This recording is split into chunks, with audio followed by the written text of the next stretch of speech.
conhecidíssima por todos, dispensa apresentações, é um jurista daqueles que honra as melhores tradições.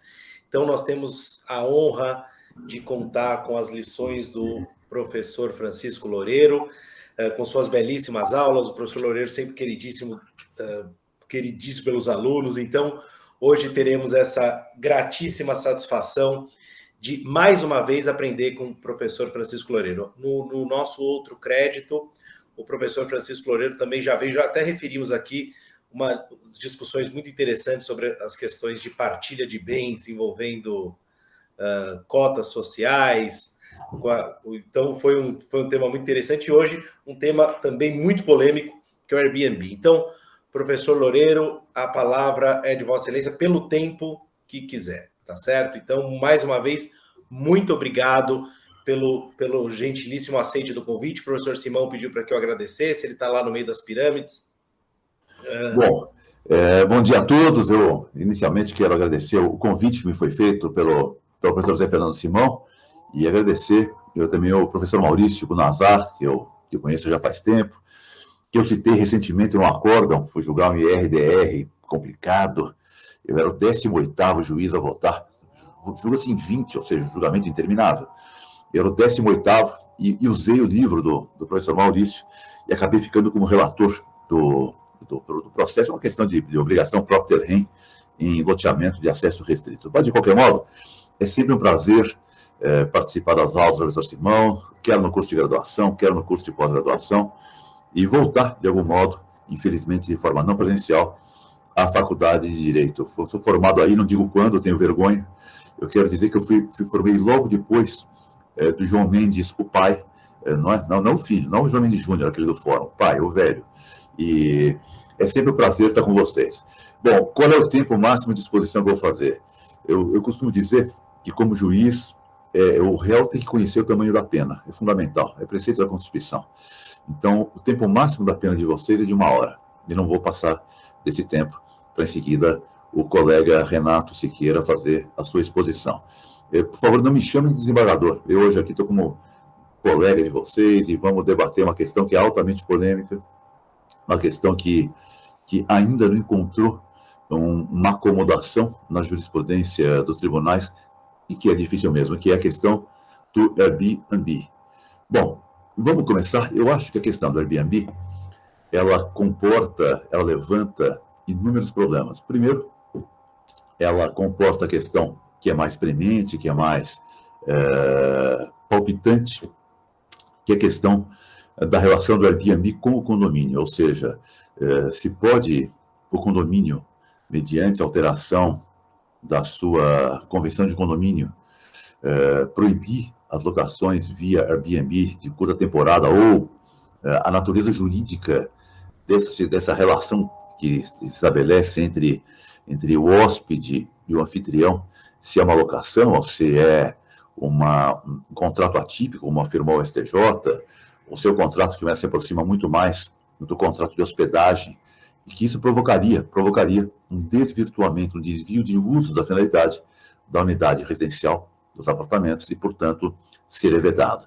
Então, essa questão que é, primeiro, qualificar qual é a natureza jurídica da relação, se é locatícia, se é hoteleira ou se é atípica do Airbnb, ou seja, na relação tipicamente de condomínio. E como o condomínio pode ou não vedar esse tipo de utilização. Tem que mudar a convenção, basta uma Assembleia Geral Extraordinária, um quórum para maioria simples, maioria absoluta, se for permitir o uso dessa figura, e se ela for realmente próxima à situação de hoteleira, ou se não for uma locação residencial, se entender como há vários acordos afirmando que isso desvirtua o uso residencial do imóvel, portanto, alteração do uso do edifício reclama votação unânime. Como resolver isso?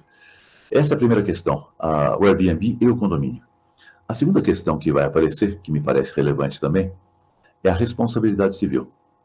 A responsabilidade civil do Airbnb perante o hóspede, ou seja, quando as instalações não são adequadas, quando há algum problema nesse tipo de operação quando eu vou e o imóvel não se encontra disponível. Então, isso também me parece relevante, a responsabilidade civil perante o locatário. Também a responsabilidade civil do Airbnb, se é que existe, perante o locador pelos maus atos do locatário. Ou seja, se o locatário, se o hóspede que ele admitiu, ele causar um prejuízo, danificar o apartamento ao locador. Pode o locador ter uma pretensão reparatória, obviamente, contra o hóspede, contra o locatário, mas também contra o Airbnb que fez a aproximação. E, finalmente, a responsabilidade civil do Airbnb perante o condomínio. Se esse hóspede causar um ilícito, portanto, no condomínio, digamos que ele seja, na verdade, um ladrão, e que organize um roubo no edifício, causando grandes prejuízos a todos os demais moradores, se eles teriam uma ação também contra essa plataforma que aproxima, que facilita esse serviço. Bom, o Airbnb, ele me parece que a grande dificuldade de dar uma qualificação jurídica, e essa é a nossa tarefa, é uma tarefa do dia a dia, que é colocar as coisas na gaveta certa. Isso é qualificar juridicamente um fato. Eu faço isso o dia inteiro como juiz, vocês como advogados, que é pegar uma relação jurídica de fato que aparece a vocês e dar a correta qualificação, guardar a coisa na gaveta certa. E a pergunta é, o Airbnb, qual a natureza dessa relação, ou qual a natureza da relação entre o anfitrião e o hóspede? É uma relação locatícia? É uma relação que se aproxima do contrato de hospedagem? Ou, como afirmou o Superior Tribunal de Justiça, é um contrato de hospedagem atípica? E a resposta me parece que é a que mais nós gostamos, é uma resposta deliciosa, depende. Depende do quê? Depende da situação que se apresenta na plataforma. O que define o tipo contratual não é ele estar na plataforma ou estar fora da plataforma. Isso porque a plataforma é um mero veículo que aproxima as partes. E se eu entrar na plataforma do Airbnb, e nesse final de semana eu acabei entrando, eu verifico que dentro dessa plataforma, o ministro Salomão, ao votar naquele caso paradigma do Superior Tribunal de Justiça, faz referência a uma série de artigos e faz referência e copia aquilo que está no site do Airbnb. Ele oferece diversas modalidades de contrato. Eu posso alugar um quarto dentro de um apartamento, e esse quarto com todo o serviço, com serviço de limpeza, com serviço de fornecimento de alimentação, com serviço de lavanderia, com serviço de concierge, ou seja, muito próximo ao motel, muito próximo ao serviço hoteleiro. E posso também alugar junto com a minha família uma casa para passar os feriados agora de finados, ou passar os feriados de final de ano, ou passar, alugar por um mês, até 3 meses, ou até mais, uma casa. O Airbnb fala, pode alugar de um quarto a um castelo. Então, o que define, me parece, a relação negocial não é estar ou não na plataforma. A plataforma abriga vários tipos contratuais dentro desse sistema de aproximação das partes. O que vai definir, e essa é a grande dificuldade do Superior Tribunal de Justiça, e quando eu falo isso, não é por um espírito de corpo, eles são juízes, eu também sou juiz, é que é muito difícil vir para nós em segundo grau, para nós aqui no tribunal, nós analisamos fato. Então, nós analisamos o caso concreto. Enquanto no Superior Tribunal de Justiça, que é um tribunal que unifica a jurisprudência, ele deve ter um cuidado imenso em qualificar os fatos, dar a correta qualificação jurídica, porque o precedente que eles formarão será um precedente que vai unificar a jurisprudência de todo o país. E depende como sair esse precedente, ele pode criar equívocos, pode criar distorções na interpretação que os tribunais inferiores vão fazer desse precedente do Superior Tribunal de Justiça. Então, nós vamos analisar o acórdão paradigma do STJ à luz dessa questão, ou seja, de um ministro relator, que ficou Raul Araújo, tentou fazer, analisando a situação do caso concreto, dizendo, este caso concreto não é locação, esse caso concreto é um caso de hospedagem atípica, e situações que não se encaixam nesse suporte fático que ele analisou no acordo do Superior Tribunal de Justiça. Pois bem, visto isso, vamos entrar nessa questão que é a qualificação jurídica dessas ofertas que são colocadas na plataforma do Airbnb. E os tribunais, de algum modo, refletem essa incerteza, refletem essa variedade de ofertas que existem na plataforma e vacilam a decidir a questão. Então, a minha questão inicial é: qual é o contrato que é ofertado na plataforma? E a resposta é: depende. A mesma plataforma pode ofertar vários tipos de contrato, desde um contrato que se aproxima muito de um contrato de hospedagem regido por lei especial, até um contrato que se aproxima muito e se encaixa perfeitamente num contrato de locação por temporada previsto no artigo 48 da lei do inquilinato. Ou pode, como naquele caso do ministro Raul de Araújo, ter um contrato que está a meio termo, a meio caminho, entre o contrato de locação por temporada e um contrato de hospedagem previsto na lei especial. O nosso caso, paradigma, é o recurso especial 181.9075. Esse recurso especial 181.9075, ele foi proferido por maioria de votos. O ministro relator, que era o ministro Salomão, ele ficou vencido. Ele entendeu que a limitação, que a vedação, a alocação do apartamento ou a hospedagem, como se queira, via a plataforma Airbnb, era ilícita, portanto o condomínio não tinha razão ao proibir esse tipo de locação ou de hospedagem, e por isso ele derrubou o acórdão do Tribunal do Rio Grande do Sul, que havia confirmado a sentença, entendendo que realmente a situação era ilícita ou que o condomínio poderia proibir esse tipo de situação. Pois bem, qual foi o percurso seguido pelo ministro Raul Araújo, que ofereceu um voto divergente e acabou ficando o relator designado, e qual foi o fundamento oferecido pelo ministro Salomão, que foi o relator vencido? O ministro Raul Araújo, ele começa fazendo uma distinção que é importante, que é entre domicílio, residência e moradia. O domicílio com ânimo definitivo, a residência com permanência, mas sem ânimo definitivo, e a moradia, uma situação transitória. Mas me parece, com o devido respeito, que o ponto central da questão para o julgamento não era saber se era domicílio, se era residência ou se era moradia. Porque eu, quando vou passar os meus feriados de final de ano, vou alugar uma casa no litoral norte de São Paulo, ou vou durante o mês de julho alugar por 10 dias, uma semana, uma casa nas montanhas, aí em Campos do Jordão, ou um sítio de recreio, eu não tenho nem domicílio, evidentemente, e a meu ver, eu também não tenho residência no local, vou ficar 3 ou 4 ou 5 dias. É um caso típico de moradia. E nem por isso, isso desnatura a situação de locação por temporada. A locação por temporada, especialmente quando o período é menor, quando o período não é de 3 meses, quando o período é de uma semana, um período é de um feriado, um final de semana, como nós temos hoje frequentemente, ela não caracteriza moradia, ela não caracteriza residência. É um mero local onde eu estarei naquelas 48 horas, onde eu estarei naqueles 5 dias. Portanto, não é isso. Me parece que essa qualificação, embora tenha sido muito bem feita pelo ministro, até cita a obra do professor Flávio Tartucci, que participa do programa de pós-graduação. A distinção do Flávio é muito técnica, muito boa, muito fácil entre domicílio, residência e habitação.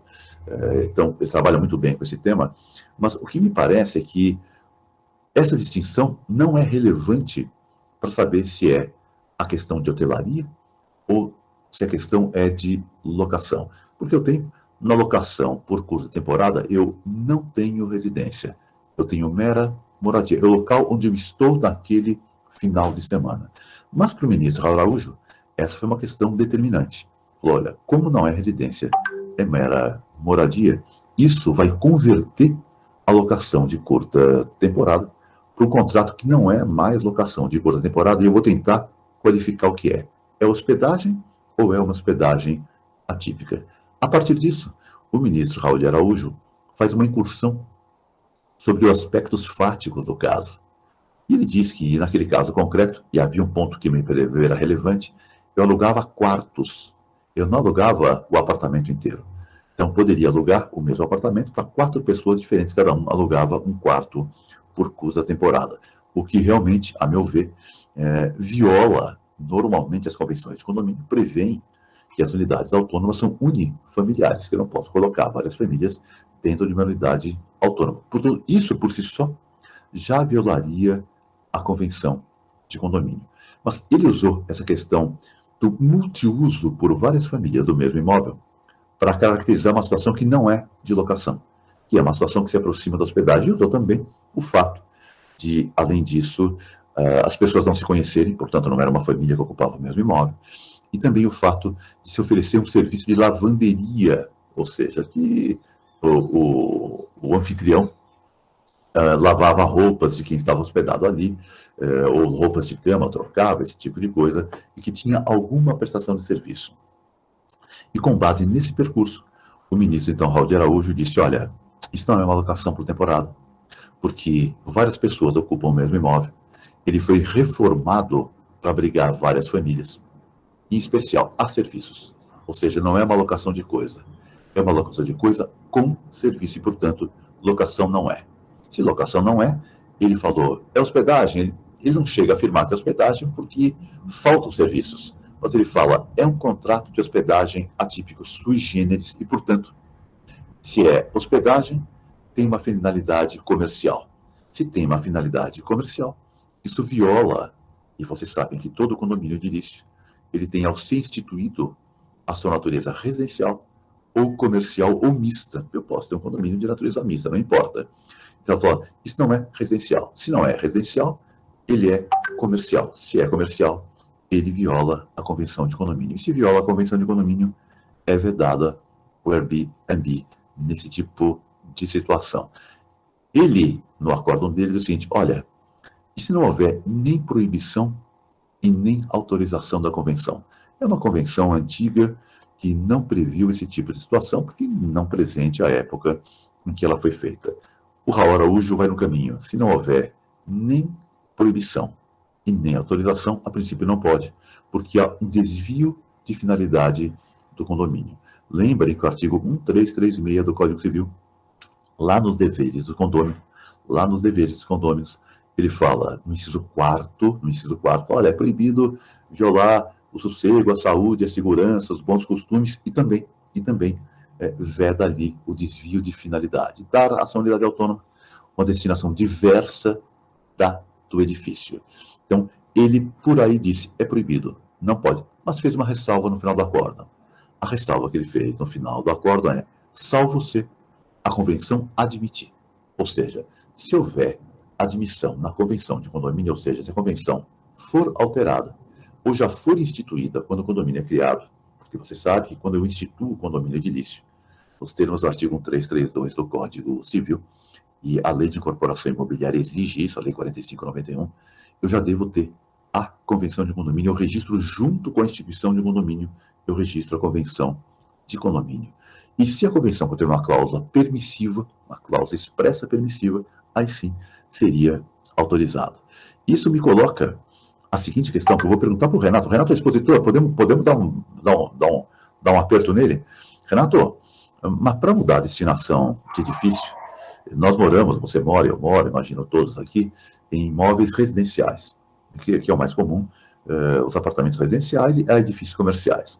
Se eu quiser mudar a destinação do meu edifício de residencial para comercial, como aventou o Raul de Araújo, a convenção pode admitir, eu preciso, Renato, de alterar a convenção ou tenho que ter votação unânime?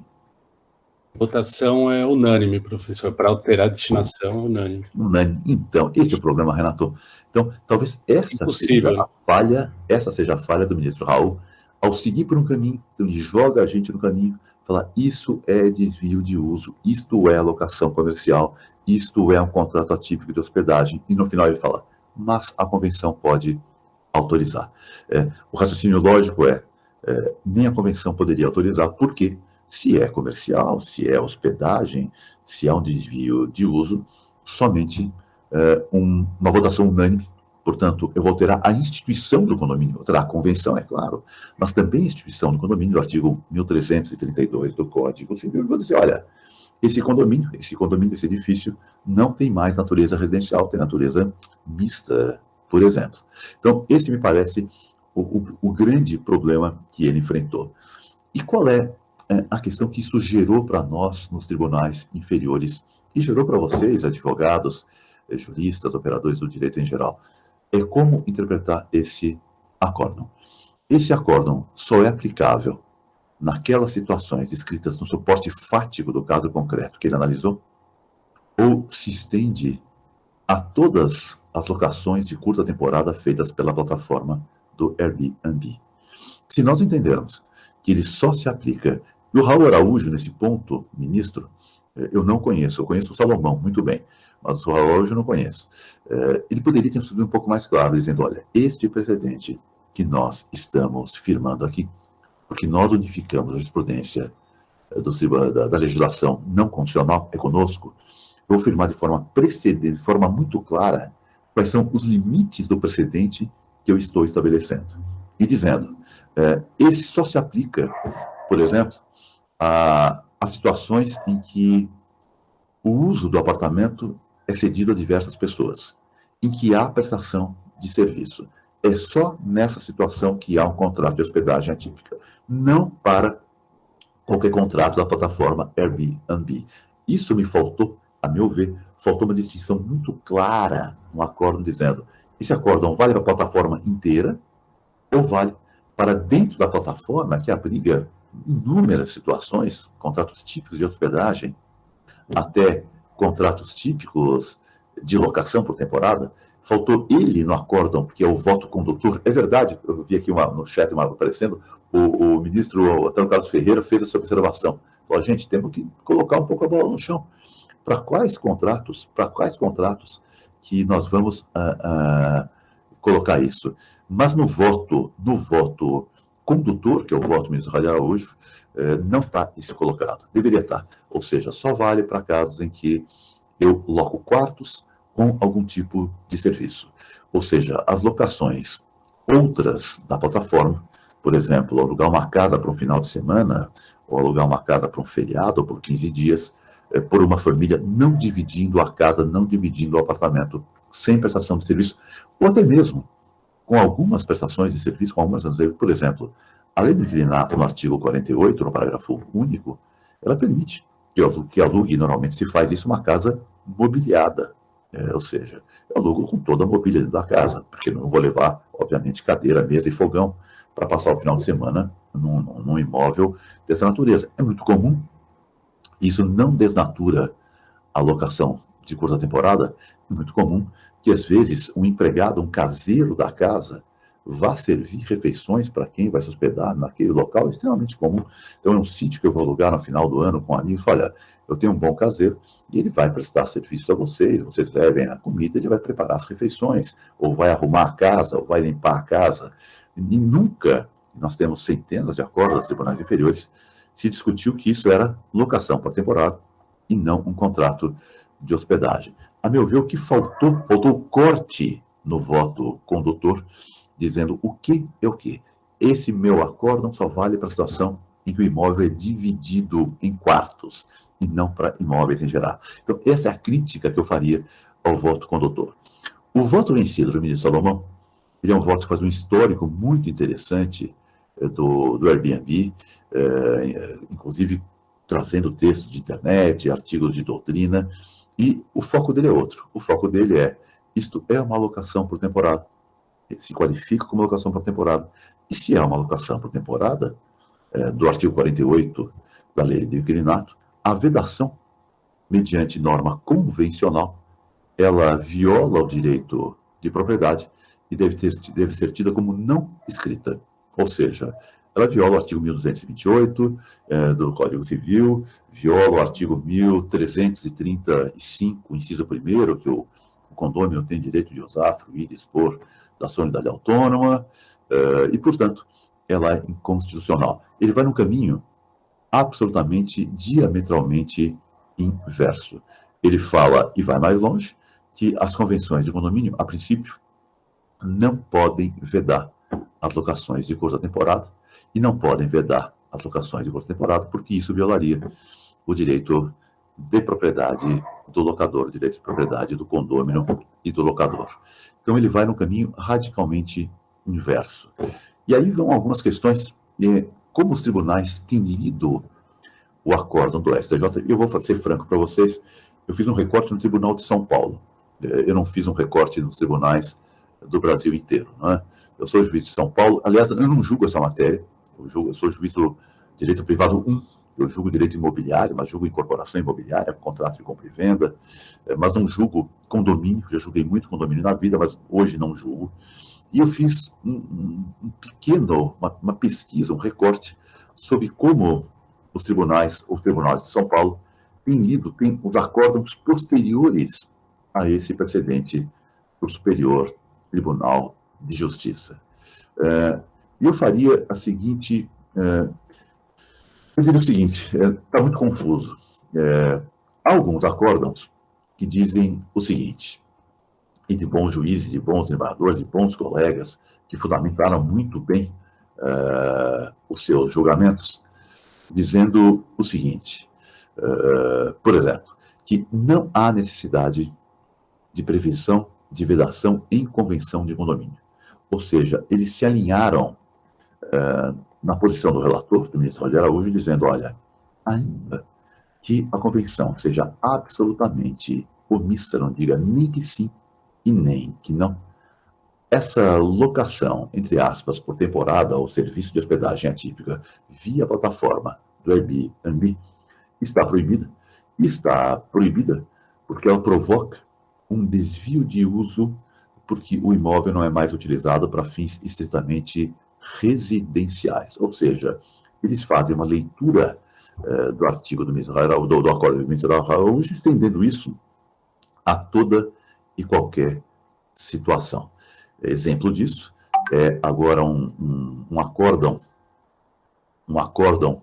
que foi feito agora em 27 de agosto de 2021, portanto, há 2 meses atrás, que é apelação número 10.55.691. 10.55.691, o relator é o Francisco Occhiuto Júnior, ele fala exatamente isso. Ele vai na linha de um outro precedente que está muito bem feito, de um desembargador que é professor doutor pela USP também, que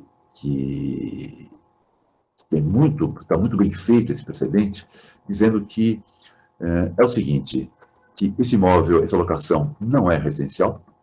Se não é residencial, a finalidade é comercial. E se é comercial, ela está expressamente proibida, ainda que não haja previsão na Convenção de Condomínio. Esse me parece, na verdade, o acórdão líder. Apelação civil 10.23.949. Repito, 10.23.949. E o relator é um desembargador que eu gosto muito, desembargador antigo, desembargador Lino Machado. Ele estabelece, talvez, o caso mais importante nessa linha de pensamento, que é com convenção ou sem convenção, com admissão ou sem admissão, está proibido. A segunda linha vai no sentido inverso. E vai no sentido inverso dizendo o seguinte, olha, para que seja vedada a locação pela plataforma do Airbnb, deve haver, no mínimo, a proibição em convenção de condomínio, no mínimo.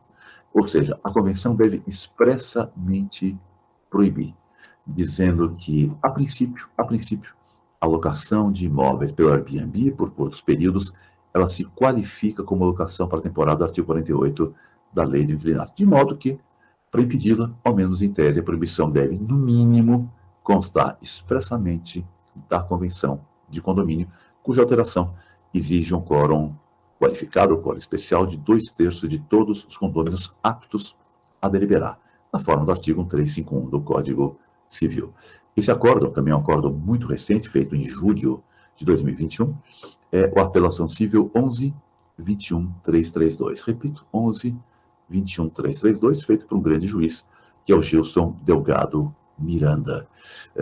É interessante porque o Gilson, que é um grande juiz, ele faz algumas observações que calham aqui para a gente. Primeiro, ele fala o seguinte, olha, tem que ter, no mínimo, a convenção de condomínio.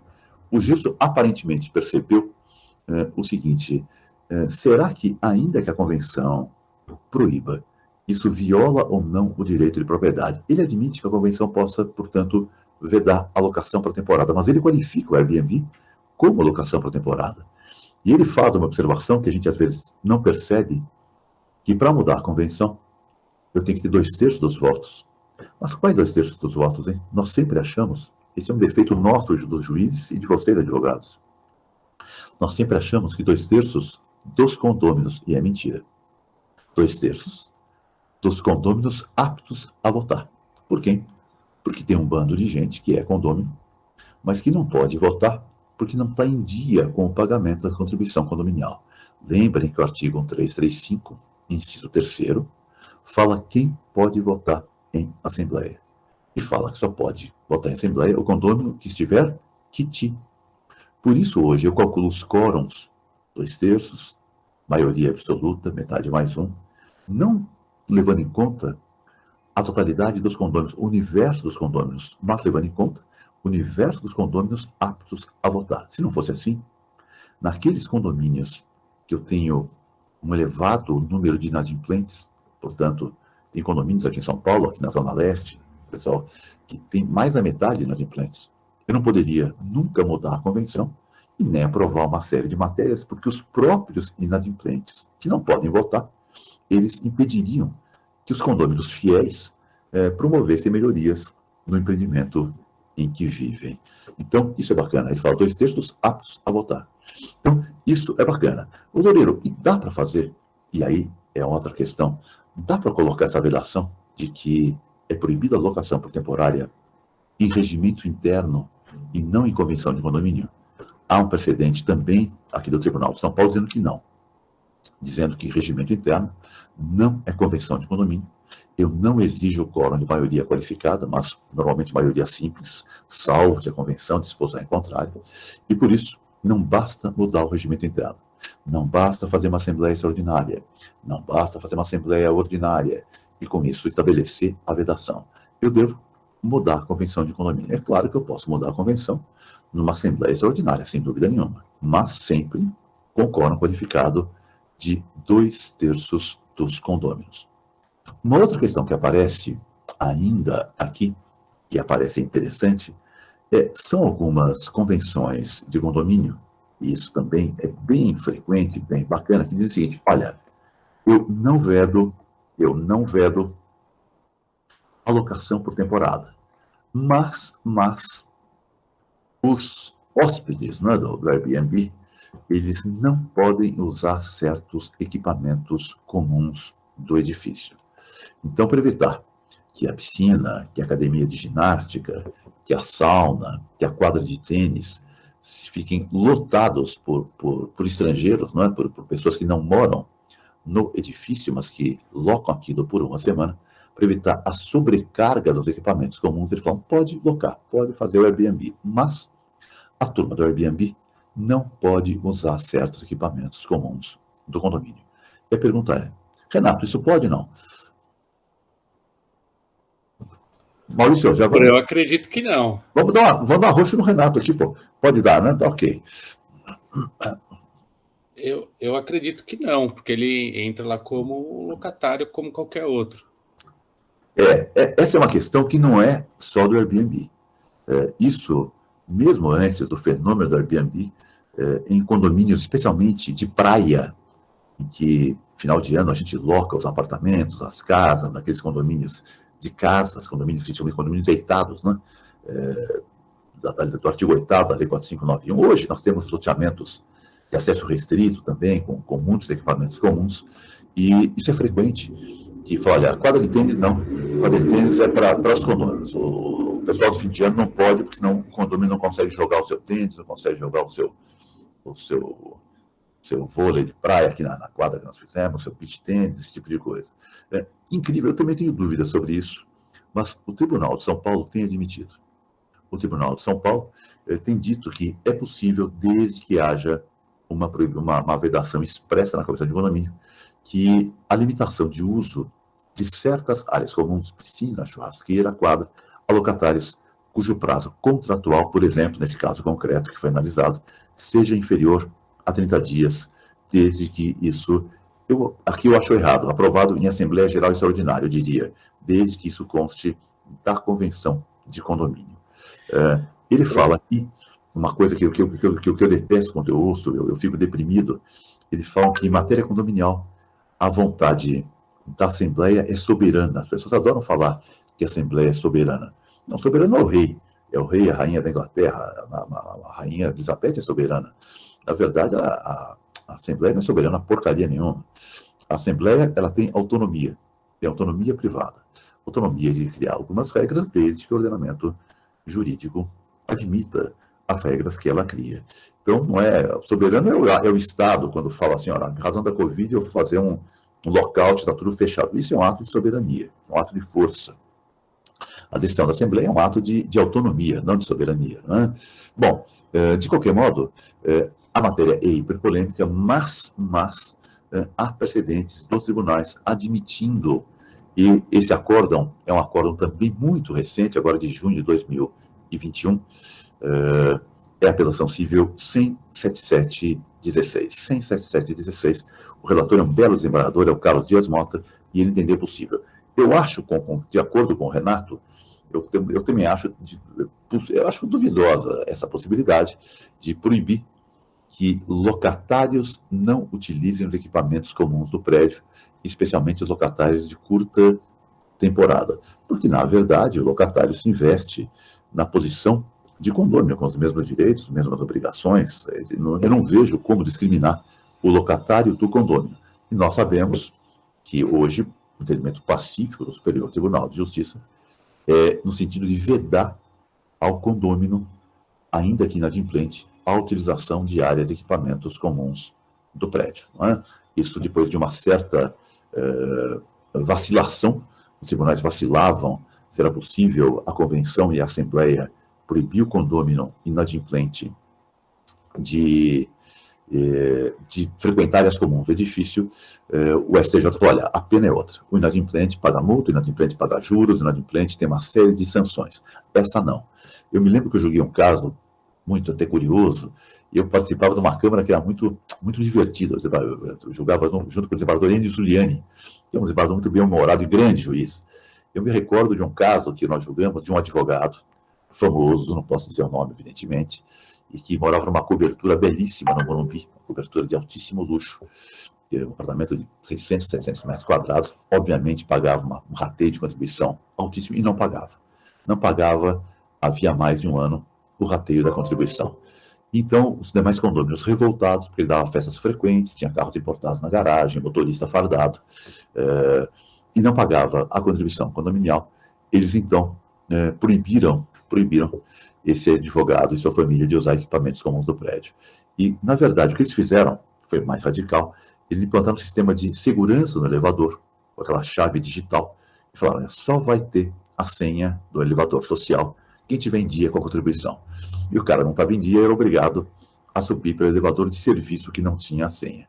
E nas festas que ele dava festas frequentes, apesar de inadimplente, os convidados tinham que subir pelo elevador de serviço porque ele não tinha a senha do elevador social. Isso causava um constrangimento. Então ele pediu para que liberasse a senha do elevador social, apesar de inadimplente, que foi deferido, e pediu danos morais, porque isso havia violado a sua honra, o seu bom nome.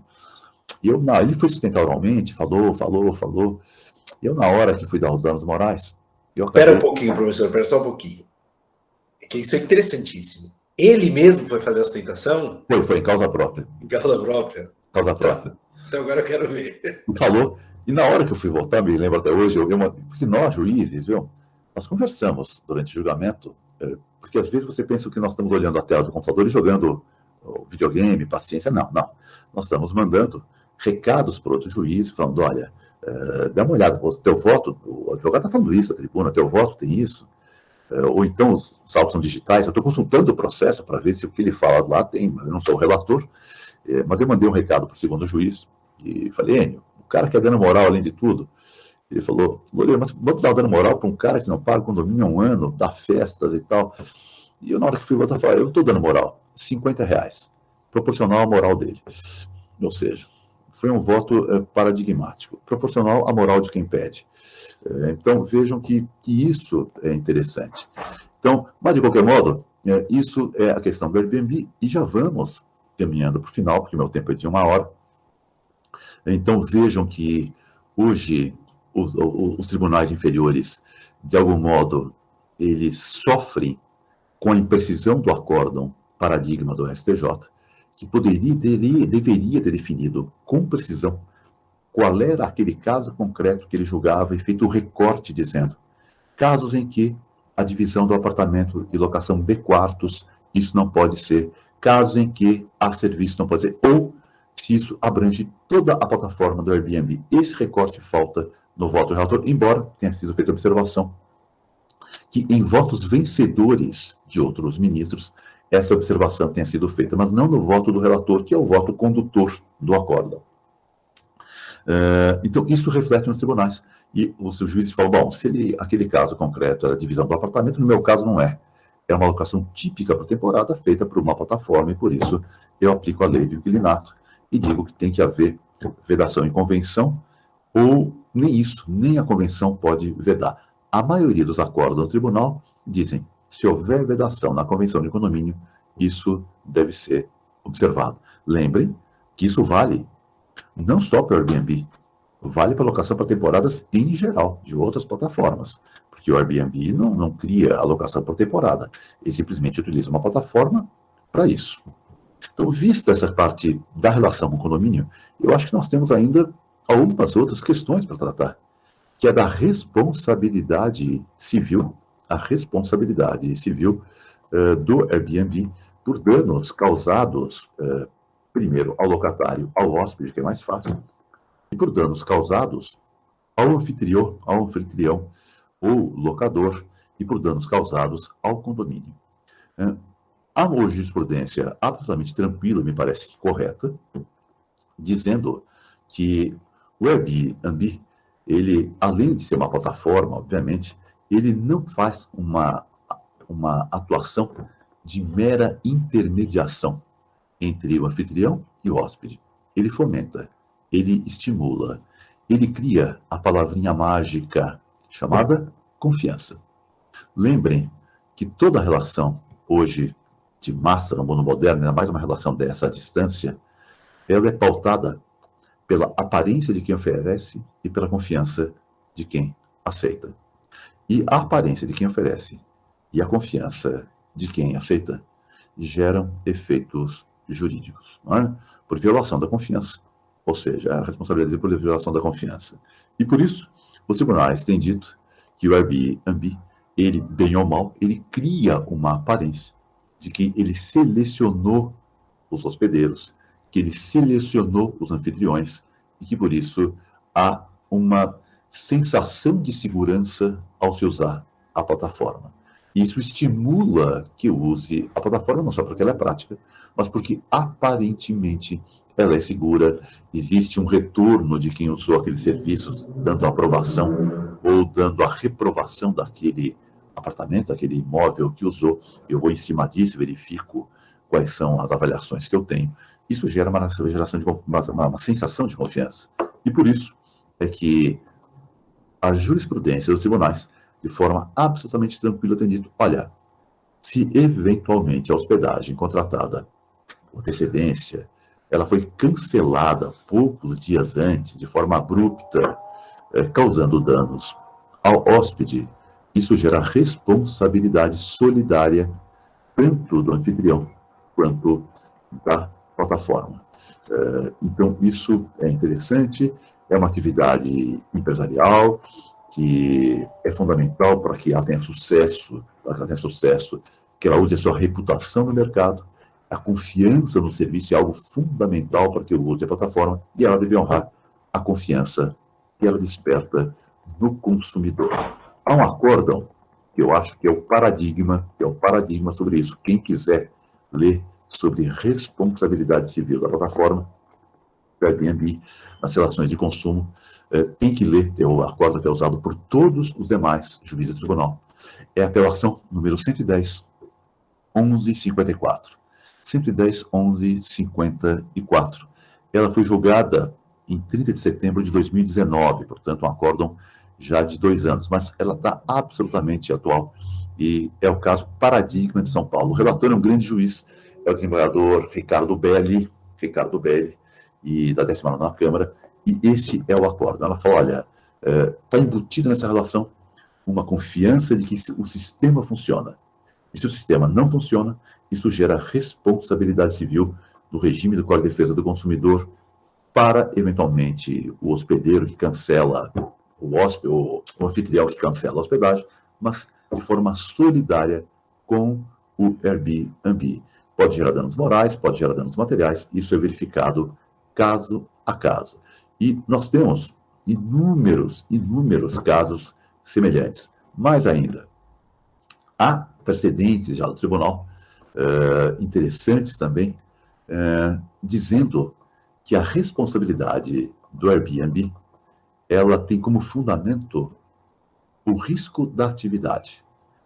Esse acordo, que me parece interessante também, é a apelação 10.11.773. Repito, 10.11.773. O relator foi o desembargador Hugo Crepaldi, foi julgado agora em abril de 2021. E é interessante porque vejam que o Crepaldi ele trabalha não com atividade de risco, não dizendo que, na verdade, o Airbnb é uma atividade perigosa, do 927, parágrafo 1º. Mas ele trabalha com o risco da atividade, o que é diferente, que é o risco proveito, lá do Código de Defesa do Consumidor, dos artigos 12 e seguintes do Código de Defesa do Consumidor. Ou seja, não atividade de risco, mas risco da atividade. Está embutido, e esse é o raciocínio, me parece muito interessante, do Hugo, está embutido na atividade, ou seja, eu gero essa possibilidade de, no exercício da minha atividade, lesar interesse alheio, e quando esse interesse alheio potencial, essa lesão, se converte em dano, esse dano deve ser internalizado porque está internalizado nos meus custos. É claro que quem advoga aqui a teoria econômica do contrato fala que não pode ser assim, porque caso contrário, isso vai encarecer o serviço para o consumidor, blá, blá, blá, blá, blá, blá, blá, blá, blá, que a alegação basicamente de todo fornecedor é não julguem contra a gente, porque vocês estão dando um tiro no próprio pé, porque na verdade isso vai tornar o plano de saúde mais caro, vai tornar os juros mais elevados, vai tornar o Airbnb inviável, os argumentos ad terrorem. Mas lembrando que se for assim, na verdade o que nós estamos fazendo é prestigiando o mau serviço. Isso até viola o direito concorrencial, porque permite que uma má empresa que preste um mau serviço a um custo mais baixo, ela consiga concorrer com uma empresa com um custo mais alto, tem um serviço perfeito. Então, por isso nós não costumamos levar esses argumentos muito em conta. Então, isso também é bacana. E para encerrar a nossa aula, nós estamos já com um ano aqui, com 1 hora de aula, vamos lembrar aqui um acórdão recente sobre pandemia e indenização, que envolveu também o Airbnb, foi julgado agora em agosto de 2021, apelação número 10.62.103, repito, 10.62.103, julgado em agosto de 2021, e que foi um caso, que foi uma reserva feita pelo Airbnb durante a pandemia de uma casa no litoral norte de São Paulo, mas que houve, durante a pandemia, a vedação de acesso às praias, isso em julho do ano passado. Tal. Então, esse que havia alugado, o hóspede que havia alugado a casa do anfitrião, falou, olha, eu não vou ficar os 15 dias que eu contratei, porque eu não posso ir à praia, eu aluguei uma casa de praia, não posso ir à praia, eu quero ir embora e quero meu dinheiro de volta. E, obviamente, houve uma divergência entre o anfitrião e o hóspede, e ele ajuizou uma ação para reaver o dinheiro de quem? Para reaver o dinheiro do anfitrião, mas também para reaver o dinheiro do Airbnb. E a ação foi julgada procedente, entendendo que ali havia uma responsabilidade solidária entre o anfitrião, que se recusava a devolver o dinheiro, e o Airbnb, que havia feito essa aproximação. E a pergunta é, o Renato, o Airbnb, ele é um mero corretor ou não? Ou seja, eu aplico ao Airbnb a um artigo 723 do Código Civil, que está no contrato de corretagem, que fala que o corretor ele deve prestar todas as informações, executar com diligência, prudência, informar o cliente, tudo aquilo que é relevante para o contrato, sob pena de responder por perdas. Isso é um contrato de corretagem, sob pena de pagar o prejuízo. Isso se aplica para o Airbnb, Renato? O que você acha? Professor, eu acredito que não. Eu acho que ele presta um serviço mais amplo do que a mera corretagem, e até as normas internas dele são nesse sentido. Você, quando tem um cancelamento, ele não cobra a taxa dele. Então, se ele já demonstra um cancelamento normal, né? Dentro de uma normalidade, a pessoa faz uma reserva e tem até, supor, novembro para cancelar. E aí a pessoa cancela. O Airbnb não fica com uma taxa. Então, a própria atividade dele até já demonstra que ele não se sente na condição de... não age na condição de corretor. Sem dúvida. O Airbnb, ele não se sente como corretor. Não se sente... Aliás, ele não se sente como nada, porque tudo ele fala que não responde. Não é? Então, ele fala, você é corretor? Não. O que você é? Ele fala, eu sou alguma coisa que não responde. Agora, o fato de ele devolver a taxa é um bom sinal. Eu acho que é uma boa conduta. Mas a pergunta que te faço é outra. Além de devolver a taxa, ele indeniza? Porque o serviço que ele prestou não foi um bom serviço? Com o cancelamento? Porque, veja, o corretor... E a questão não é só, o 723 não manda só o corretor devolver a comissão de corretagem quando a sua atividade é ruim, mas obriga a indenizar as partes que ele aproximou. O caso mais comum é aquele corretor, especialmente pessoas mais simples, viu? Em que ele fala, não, o negócio é seguro. Na verdade não é seguro, tem uma penhora, o imóvel não está liberado. E ele fala, não, isso aqui está tranquilo. E nós temos condenado os corretores a indenizar, nesse caso de mau aconselhamento. Há no direito português uma responsabilidade pelo mau conselho. Interessante. Nós temos aqui obrigados os corretores a indenizar. O Airbnb também indeniza, não? Eu acredito que sim, mas eu não colocaria dentro da responsabilidade do corretor, e sim na responsabilidade do Código de Defesa do Consumidor. Sem dúvida, do fornecedor, sem dúvida, cairia no consumidor. Finalmente, para encerrarmos mesmo, vamos trabalhar com a questão inversa, que é a responsabilidade do Airbnb pelo ato ilícito praticado pelo hóspede, pelo locatário, no condomínio ou perante o locador. Então, é o caso do hóspede que vai à casa de praia do anfitrião e destrói a casa de praia. Ele dá, isso é muito comum, né? Ele dá uma rave, ele dá um pancadão. Isso é bom, quem não gosta de um pancadão? E, então, ele dá um pancadão e, no final do pancadão, a casa situada lá em Maresias, de frente para o mar, que foi alugada ali por 5 dias, ela está só os alicerces, né? Os caras destruíram até as janelas, os caras quebraram tudo.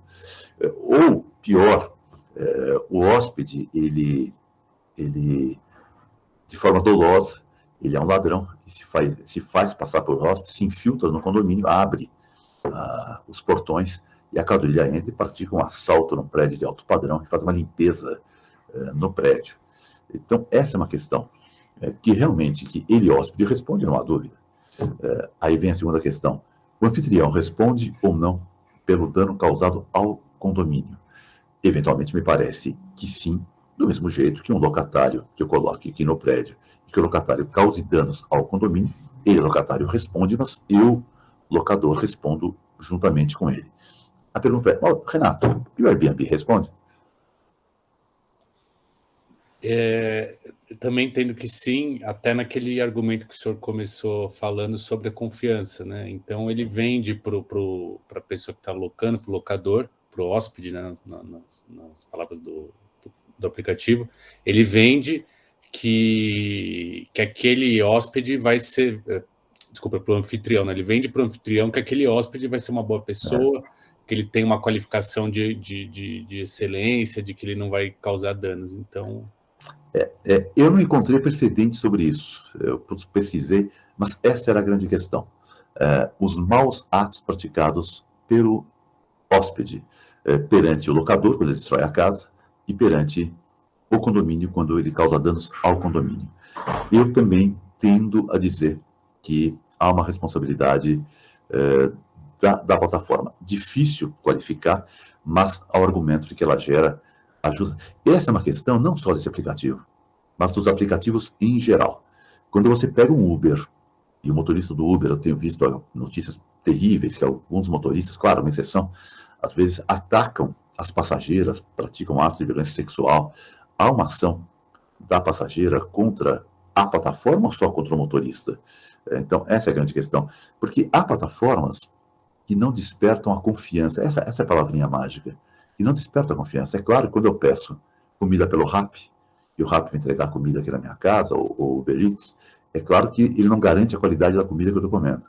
Por quê? Porque, pela própria natureza do aplicativo, ele não desperta a confiança no consumidor. Por exemplo, quando o professor Maurício vai no Tinder arrumar uma namorada, isso não garante que a namorada que ele vai arrumar no Tinder seja a pessoa ideal. Então não gera confiança.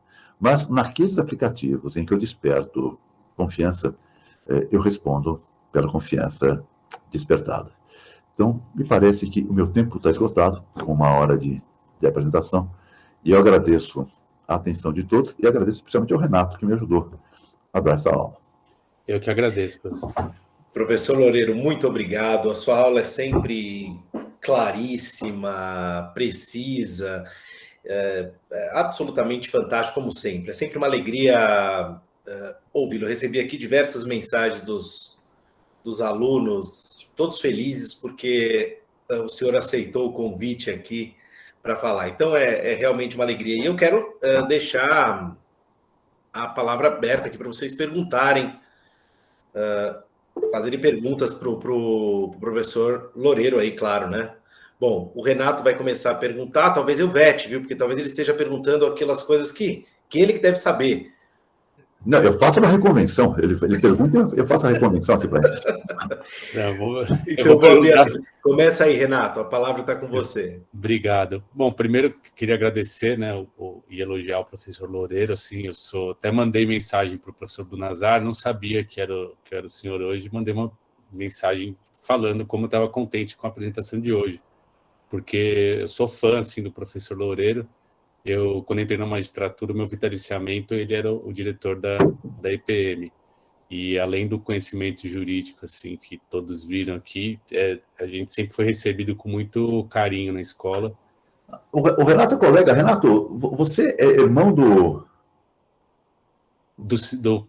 Não, eu sou xará do Renato Siqueira de Preto. De Preto, a xará dele, tá bom.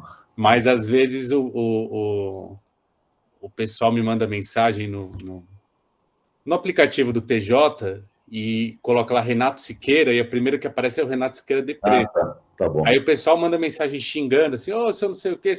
E aí eu fico imaginando o que o Renato Siqueira de Preto pensa de mim, né? Falou, poxa, olha como ele é tratado pelos colegas. Mas o irmão dele, o Luciano Siqueira de Preto, é do meu concurso. E então acabei criando uma amizade também. Mas, professor, o senhor estava falando a respeito da possibilidade de proibição do aplicativo pela convenção, né? A dúvida que eu fico, e até aproveitando, eu sei que o professor Bunazar já vetou um pouco, mas aproveitando, porque eu estou escrevendo sobre o Airbnb, e queria... Brincadeira, Renato, aproveite, pergunte à vontade, aproveite, não perca a chance, não. O senhor entende que seria possível vetar apenas o Airbnb? Assim, é permitida a locação por temporada, mas não pelo Airbnb, ou o senhor acha que isso poderia causar embaraço à livre iniciativa? Então, a pessoa pode alugar por um corretor, por outra plataforma, não pelo Airbnb. Me parece que a locação por um aplicativo específico é discriminatória. Então, não tem cabimento que o Booking, que faz um serviço hoje semelhante ao Airbnb, talvez não tão grande, não tão conhecido, mas quem faz reserva também casas e hotéis e apartamentos, etc., ele possa. Mas o Airbnb, não. É claro que as pessoas tendem a achar que o maior corresponde ao todo, o que não é verdade. Outros aplicativos que têm a mesma situação jurídica também devem ser abrangidos em eventual vedação. Eu acho que a menção exemplificativa a aplicativos tais como o Airbnb e outros, eu acho que seria possível. mas é vedado pelo Airbnb, seria, obviamente, direcionar contra este aplicativo específico, e se eu mudar o nome de aplicativo, sei lá, aplicativo da Xuxa, por exemplo, seria um bom aplicativo, eu poderia perfeitamente fazer a mesma alocação, que seria, ou o mesmo serviço de hotelaria, o que seria inadmissível. Mas, professor, assim, tem alguns lugares que estão permitindo a alocação por temporada, mas não por aplicativo. Então, o sujeito pode, com a imobiliária, que é sócia do síndico, é permitido, mas com o aplicativo, não. Vejam que aí já seria um pouco mais geral, porque eu proíbo com aplicativos e permito com o serviço da imobiliária, que realmente é um serviço quase que paritário, via, ou seja, que eu negocio com a pessoa certa. Me parece que é um equívoco muito grande nisso, porque eu posso fazer a mesma operação jurídica por um aplicativo ou pela imobiliária. O que interessa seria dizer que é proibido serviço que se aproxime da hotelaria, ou seja, subdivisão de casa, prestação de serviço de alimentação, de concierge, ou seja, esses serviços são vedados, mas não colocar aplicativo ou imobiliária. Eu já vi também algumas convenções que vedam alocação por temporária abaixo de certo número de dias. Você já pode alocar por temporada, mas não pode alocar por temporada por menos de 3 ou 4 dias. Ou seja, que é o final de semana prolongado. Não pode alocar por um dia, por exemplo, evitar essa rotatividade muito alta. Locar por temporada pode, mas há um limite, que são 2 ou 3 ou 4 dias. E também me parece dentro de algo que é admissível. Não me agrada dizer para o aplicativo não, para o corretor assim, se o tipo negocial será o mesmo. O regulamento, no meu condomínio fizeram por regulamento, isso é nesse sentido, de que não pode menos de tantos dias. Mas nesse aspecto, acho que até evita aquele day use, né? Também. Agora, a minha pergunta é, será que para o regulamento pode? Não, eu acho que não. Eu fui voto vencido. Na verdade, eu fui esculhambado na convenção. Como de hábito,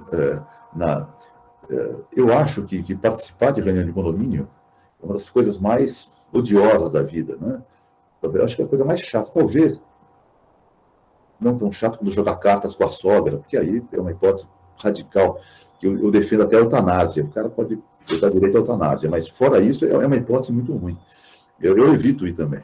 E foi isso até que me fez querer escrever sobre o tema, porque eu fiquei indignado com o caráter preconceituoso que deu ensejo à aprovação dessas limitações no condomínio. As palavras eram no sentido de assim, qualquer um, o sujeito lá vai pagar uma merreca e vai poder sentar no mesmo sol que eu, assim, palavras nesse sentido. Isso me deixou indignadíssimo, assim. Então, por isso que eu fui escrever, e aí eu já tenho até um viés para uma conclusão na qual eu quero chegar, né, de não poder ter essas proibições, porque, assim, me causou um mal-estar muito grande, até de dividir o local com pessoas que têm um pensamento, assim. Renato, o que existe, claro que isso seria preconceituoso, seria terrível, o que existe em alguns condomínios, em alguns prédios, é um temor com a quebra da segurança. Ou seja, que a alta rotatividade de pessoas que locam por um dia, 2 dias, 3 dias, que o porteiro não conhece, que a pessoa entra e sai, que isso acabe fragilizando o esquema de segurança do prédio, né? Mas isso pode ser contornado mediante identificação, pode ser contornado por outros mecanismos, né? Agora, acho que a tendência dos tribunais é no sentido de que, se a convenção proibir, a vontade dos condôminos deve prevalecer. Eu acho que é discutível, mas me parece que esse é o caminho que os tribunais tendem a seguir. Obrigado, professor. Eu fiz uma pesquisa sobre essa segurança. Eu achei 280 acórdãos discutindo a proibição do Airbnb, alegando falta de segurança. E aí eu fiz a pesquisa nas câmaras criminais, 3 processos de de incidentes de segurança. Um era um furto, Sim. um era um roubo, e o outro foi a hóspede que foi furtada pelo anfitrião. Então, assim, não sei se é um medo justificável. Assim. Muito bem. Vamos pro Marcelo. Bom dia, Nazar, bom dia, professor Loureiro, um prazer ouvi-lo. E até, eu acho que minha pergunta não vai ser muito diferente da do Renato e até do que o professor já expôs, mas eu sempre tive um pouco da impressão, e até um assunto que a gente já tem debatido em outras aulas, se a discussão acabou indo para uma solução que não soluciona, que é essa ideia de tipificar ou definir aonde eu vou, que, como o professor Loureiro muito falou, uma das grandes funções do jurista é categorizar, é colocar na caixa. Mas essa ideia de colocar numa caixa de contrato de locação por temporada, ou de locação atípica, ou de qualquer outra coisa, não acaba ficando, perdendo um pouco o sentido se a gente passar para outra colocação, que é a ideia de ato e atividade. Uma coisa é o ato de locar, seja por temporada, seja num contrato atípico. Outra coisa é a minha atividade de locar. E aí, o que me parece? Que se tem uma convenção de condomínio que fala que o condomínio é exclusivamente residencial, o ato de locar continua sendo residencial.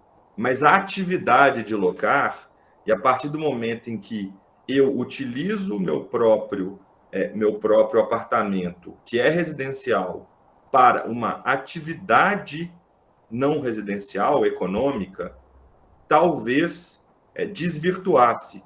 Eu nem sei se eu concordo muito, não, mas me pareceu que, a partir do momento em que eu coloco no Airbnb, eu estou praticando uma atividade e não simplesmente um ato.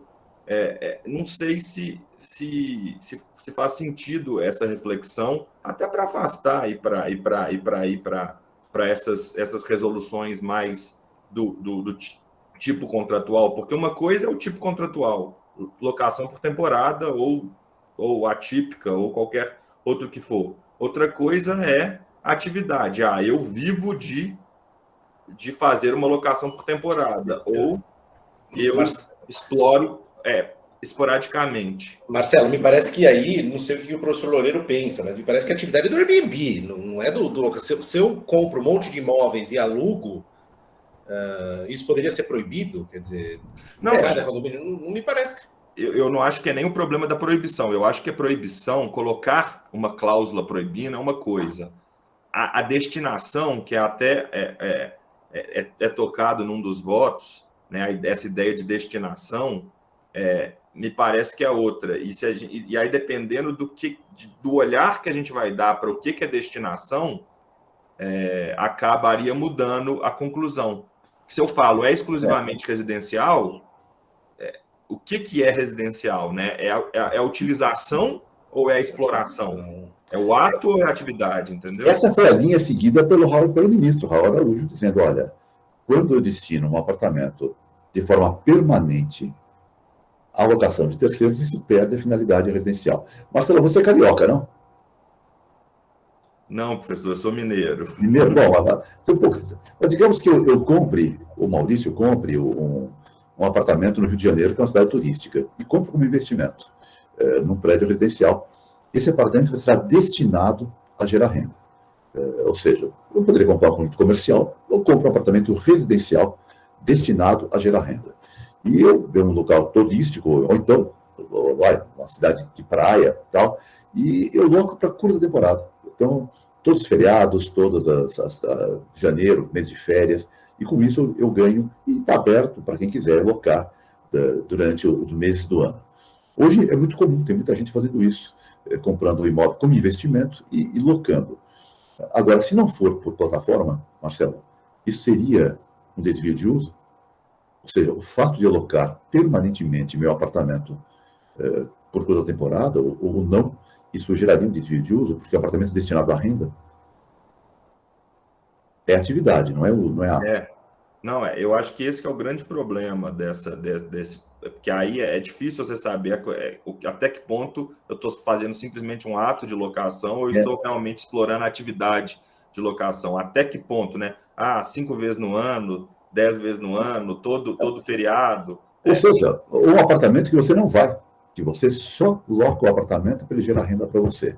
Será que isso desviaria o uso de um modo que ele se tornasse ilícito? Me parece que não. Eu acho que a princípio, o fato de o apartamento gerar renda para o dono do apartamento ou para o locador, não é isso que vai tornar ou converter uma locação por temporada em um outro contrato atípico ou desviar o uso. Me parece que não.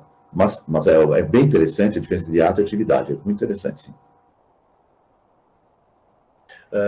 Tiago, por favor. E vamos deixar o professor Loureiro em paz também depois, né?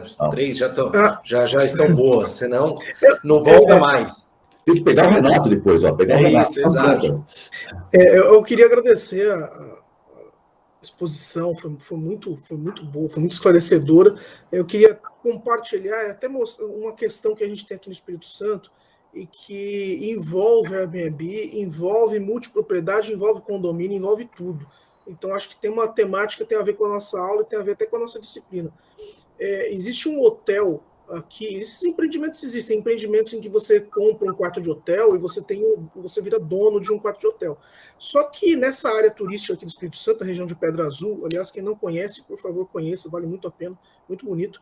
Esse hotel tem uma parte hoteleira e uma parte residencial. Então, quando foi construído o hotel, foi incorporado, aproximadamente metade dos quartos são residenciais, ou seja, as pessoas podem usar livremente, e a outra metade é quarto de hotel, em que os donos não podem usar em nome próprio, fica administrado por um pool, e daí os hóspedes que vão lá, eles pagam o pool do hoteleiro, e esse valor é dividido entre todas as pessoas. Tudo bem.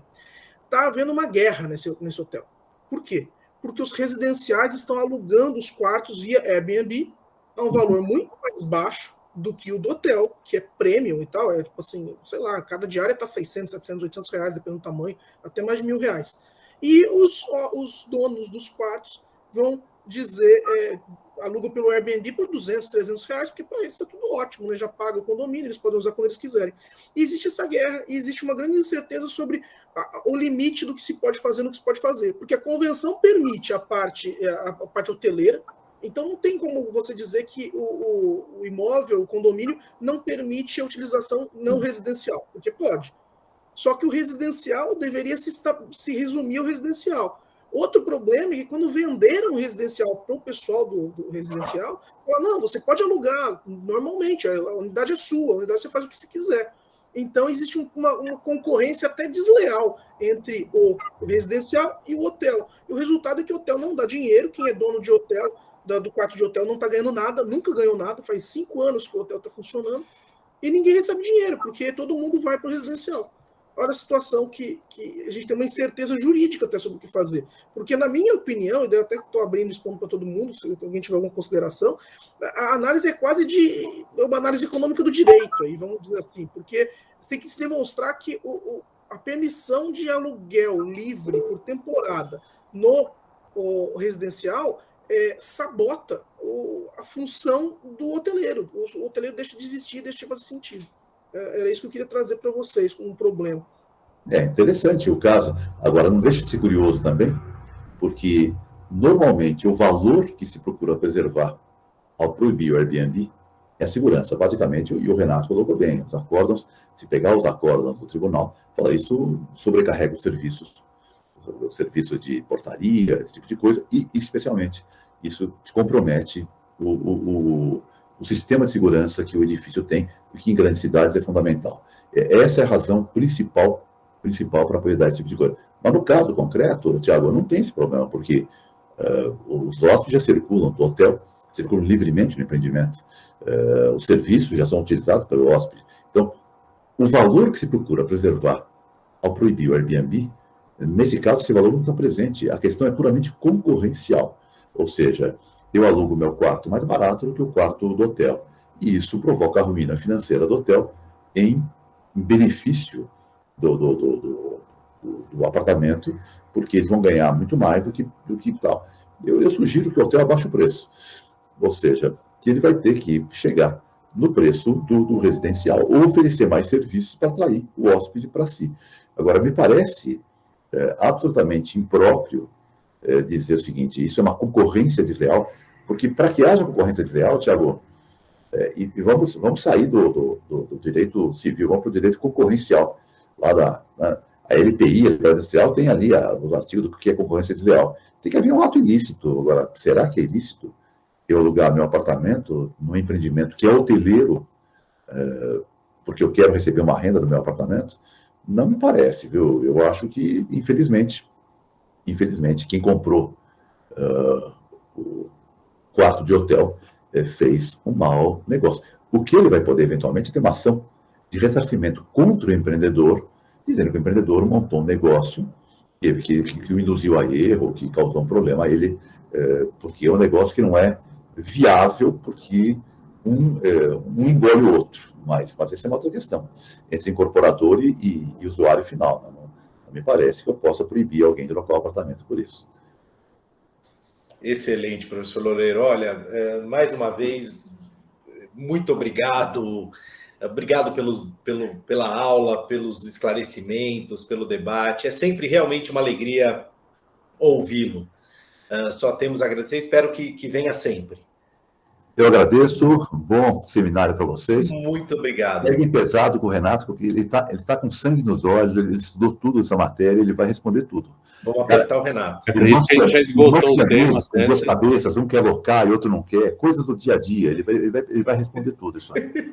Ok? Maravilha. Gente, muito obrigado, pessoal. Obrigado. Obrigado, Loureiro. Obrigado mesmo.